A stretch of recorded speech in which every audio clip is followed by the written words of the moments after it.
Hey, herd watching audience, we are in the car. It is winter. We're on a Saturday afternoon and I am running errands. It's just like old times. So we're going to take a little bit of time right now and we're going to talk about the issues of the day, and hopefully that'll allow us to catch up a little bit on what's been happening in my absence while I've been busy, and we'll talk in another venue about what I've been up to. Let's stick with the political and social and media sphere here on herd watching.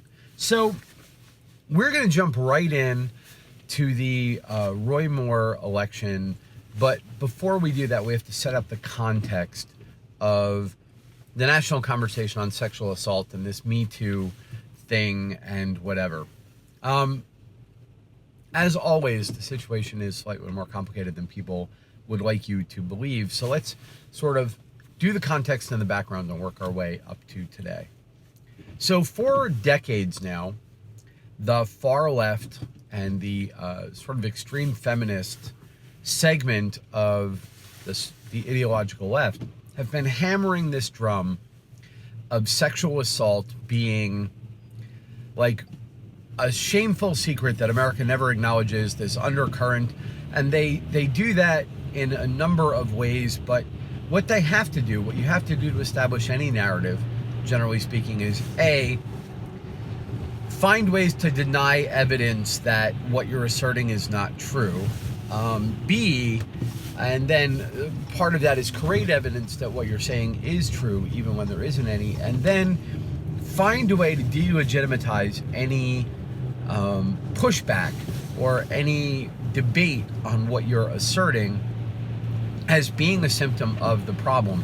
And then as a bonus for your victory lap, if you can manage to constantly act as if you're being the brave lone voice in the wilderness, then you're ahead. This is why no matter how many hours and hours and hours and hours and movies and reports and documentaries and whatever the media spends talking about the sexual assault wave that they keep creating every couple of months, each one of them, every time some female reporter trots out on screen and talks about it, she will start with the sort of smug assertion that she is alone brave enough to break through the silence.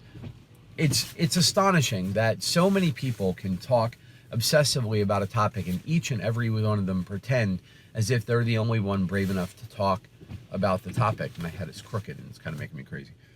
It's astonishing, but it's par for the course, right? We spent decades with special reports on child abuse, and each one of them led off with nobody ever talks about child abuse. Whatever. Okay, so this idea that we haven't been talking about sexual assault and we haven't been taking it seriously is patently ridiculous. It's ridiculous because we have bent over backwards as a nation to try and satisfy an unsatisfiable demand that somehow anything less than 100% conviction rate on rape is unacceptable, that anything less than taking the single word of an anonymous victim for an assault as if it was gospel was unacceptable. We have destroyed the criminal justice system where sexual assault is concerned. The idea that you have the right to face your accuser, the idea that you are innocent until proven guilty, the idea that you have the right to a full-hearted defense under the law has been decades gone. Any honest discussion with a group of men who are active in interacting with women as opposed to men who are married for like 30 years or whatever knows that one of the number one concerns that the vast majority of men have in the back of their mind is, what do I do if she accuses me, if she gets mad or regrets our date and accuses me of sexual assault? How do I defend myself against an unwarranted thing? We have done this with rape, we've done this with abuse, we've done this with domestic violence, where we've granted female accusers the power to single-handedly destroy almost anyone they point their accusation at in the name of attempting to prove how seriously we take this topic. So with that as the background, yet somehow the left has always managed to wander by on this. Bill Clinton got away with it. Ted Kennedy got away with it, the left, and now we know that Harvey Weinstein and huge numbers of men in Hollywood probably got away with it because it's okay if you want to, you know, rape women or take advantage of females or, you know, sexually assault them, as long as you're going to, you know, pull up your feminist creds and make a public service announcement every now and then about how much you hate Donald Trump and lecture us sanctimoniously with your friends, then the female organizations are going to give you a pass on this. They're going to find a way to excuse you. And that's because it was never a real morally created movement with well-meaning people dedicated to the eradication of a problem. It was always a bullshit topic of convenience that was created by a group of people and only adhered to as long as it was a weapon that they could use against their political and ideological enemies. So it made all the sense in the world for them to disqualify Donald Trump. And this was the peak of it. The thing they were attempting to get to was a place where when a leader like Donald Trump emerged and they had to take him out, when they were failing politically, when they were failing ideologically, when their ideas weren't good enough, when he actually had enough support, they had thought that they had spent decades creating the ultimate eject button. All they were going to have to do was find a couple of women, have Glory Allred trot them out, put them in front of a podium to tearingly cry that they had been assaulted, and that the nation was going to fall all over itself, instantly take their word for it, instantly decide that we could not possibly go any further, and we were going to eject anyone out. We were going to hand them the ultimate veto on any policy or politician. All they had to do was find someone to cry and say that someone had touched them funny. And they almost did it. At the accusation, the Republican Party crumbled like the little girls they are. And, you know, the media went to, you know, Fox News took off. Everybody bolted for the hills, with the exception of Donald Trump and, frankly, Steve Bannon. And you have to credit Bannon for essentially saving the society. I know a lot of people watching think he's whatever. You're going to think that anyway. I've done videos and videos about it. But it was Steve Bannon who was able to prove to Donald Trump and others that you did not have to just roll over and capitulate on this stuff, that you could push back, fight back, and that the people who knew better were willing to back someone who had the balls to fight back against this destroy on whim, I accuse you, you're guilty kind of mindset. That's the backstory. I know that's been 8 minutes, but that's what we're dealing with right now. So they tried it on Donald Trump, it didn't work. And then they're trying it now on Roy Moore. They've trotted out a number of accusers. We now know that this yearbook was a hoax. We knew that before any instant handwriting analysis told you that. The stories aren't credible. It doesn't make any sense that it's been 40 years that the man's been politically active, and suddenly he's, you know, being accused now when it really counts, and so on and so on and so on. And so the media is focusing on this, and they just don't know what to do about the fact that we're not giving in anymore, that we're willing to look at them in the eyes and say, prove it. I'm not just going to take the convenient anonymous attack of some random person as credible and throw, and as in a sense, make the democratic process hostage to, as long as you can find one person in America to accuse this person, man or woman, of assaulting you, that we are not going to elect them to office.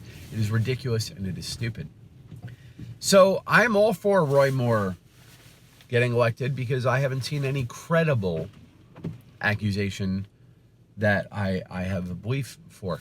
On the other hand, I'm all for Harvey Weinstein being removed because I find the accusations against him both numerous and credible. On the other hand, it wouldn't be enough for me to bring criminal charges against him. But if a bunch of companies want to fire him as a movie producer, that's certainly up to them. But what I do admit taking glee in is seeing the left finally realize that the weapon they created, this hydra they created, this nightmare of an accusation being instantly considered true by an audience they have trained in this, that they have trained to bark and clap like seals anytime they see an accusation. They're, oh, guilty, guilty, guilty. They now have lost control of that they created it. They used it to attack Republicans. Meanwhile, behind their backs, they're molesting anybody they want and expecting those people to stay shut up and quiet because they're champions of women. That now that Frankenstein is out of the bag, and not only are they facing the real and genuine accusations of the thing they've done and been hiding for decades, but they are now facing the problem of having to prove the innocence of those among them who are innocent in a world, in a media environment and in a justice system that they spent years creating hostility in towards any sort of requirement of proof.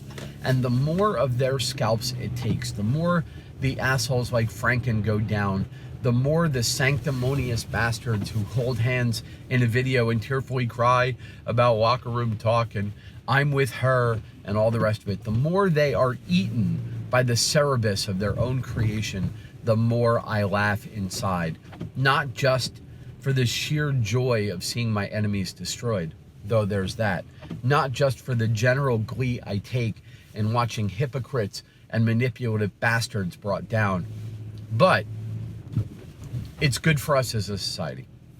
It is critical that the left learn this lesson, that this weapon they created was doing no one any good. And the sooner they realize that, the sooner the left decides that they are going to have to bend their political and rhetorical will towards reinstantiating the idea that proof matters, that accusations are not proof, that it does matter whether good people are being destroyed falsely, and that it doesn't make your measure of being a good person is not how blindly you are willing to martyr someone on the altar of an accusation. The better we as a society, the sooner we as a society can start moving back towards rationality. So anyway, that's the first video. That's my discussion of sort of sexual assault allegations as they stand right now. And that's where we are with that. On the side note, just to wrap up, I don't think the accusations against Roy Moore are credible.